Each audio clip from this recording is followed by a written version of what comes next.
महाराष्ट्र में नई सरकार का गठन होने में कुछ ही देर बाकी है। बीजेपी पर फैसला लेने की सभी शक्तियां छोड़ने वाले एकनाथ शिंदे अब नई सरकार में हिस्सा लेंगे या नहीं, इस पर भी स्थिति काफी हद तक साफ हो चुकी है। इसे लेकर अब सस्पेंस भी बरकरार नहीं है।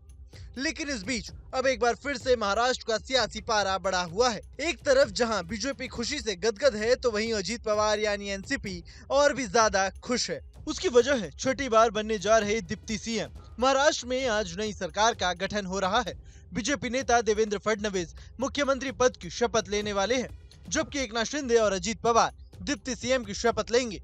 लेकिन अब तक कैबिनेट को लेकर तस्वीर साफ नहीं हो पाई है।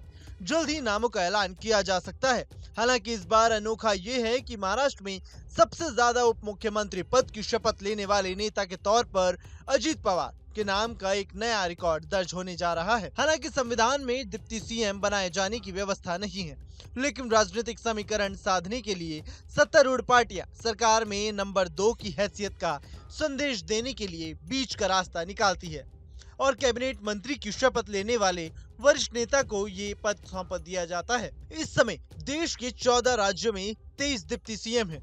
देश का पहला डिप्टी सीएम अनुग्रह नारायण सिन्हा को माना जाता है।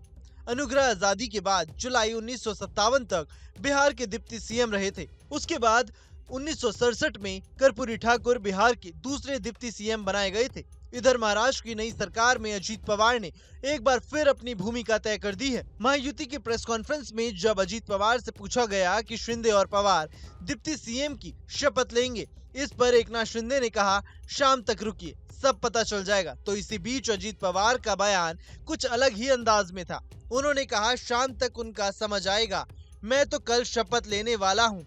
इस पर शिंदे ने मजाक के अंदाज में कहा, दादा को दोपहर, शाम और सुबह भी शपथ लेने का अनुभव है। अजीत पवार महायुति की सरकार में 2023 से डिप्टी सीएम हैं। इससे पहले 2019 में उन्होंने देवेंद्र फडणवीस के साथ शपथ ली थी और 80 घंटे की एनडीए सरकार में डिप्टी सीएम रहे। बाद में उन्होंने एनडीए के समर्थन वापस ले लिया और महाविकास अघाड़ी की उद्धव ठाकरे के नेतृत्व वाली सरकार में डिप्टी सीएम बन गए थे।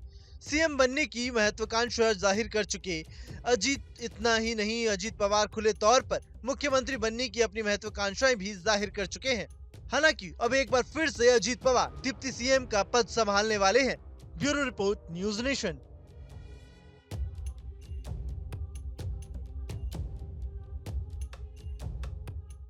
न्यूज नेशन अब व्हाट्सएप पर खबरों के ताजा अपडेट के लिए न्यूज नेशन के इस क्यूआर कोड को स्कैन करें।